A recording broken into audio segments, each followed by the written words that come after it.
Rəcəb ayının haqqı dindarlar arasında, qardaşlarımızın, bacılarımızın arasında, inanclı insanlar arasında əda olunmayıb.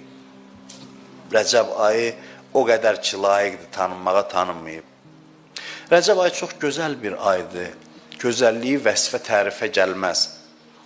Və mübarək Ramazan ayının gözəlliyi qabarıqdırsa, Rəcəb ayının gözəlliyi biraz örtülüdür.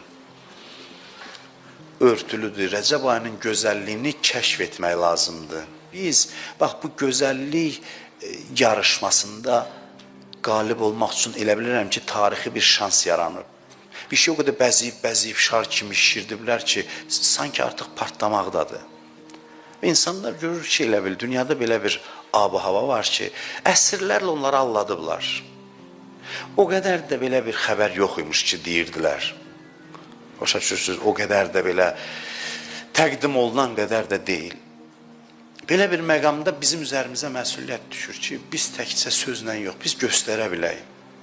Sənətlə göstərək, həm şairlərimizin, həm məddahlarımızın, həm danışanlarımızın, həm hər bir insanın boynuna vəzifə düşür ki, estetik cəhətdən insanlara, belə deyim, o estetik zövq oxşayan şeylər təqdim edək. Keyfiyyətsiz, qeyri-profesional dəyəri aşağı olan, biz Əhl-i Beyti, məsələn, Füzuli də vəsf eləyib, Əhl-i Beyti dahilərimiz vəsf eləyib. İndi də görürsən, şeirlər yazırlar ki, adam xəcalət çəkir. Adam utanır, adam yaraşdırmır.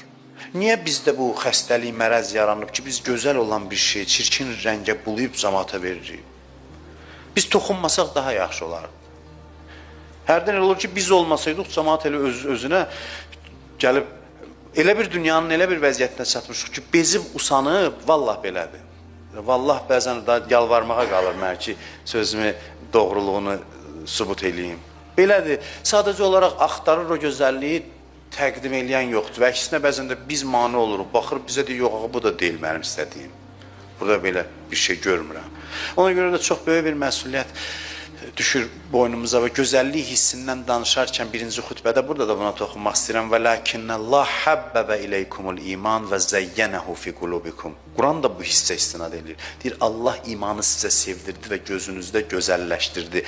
Yəni, həmin o gözəllik hissinə istinad edin, imana tərəf gedin. Rəcəb ayı ilahi gözəlliyin cilvəsidir.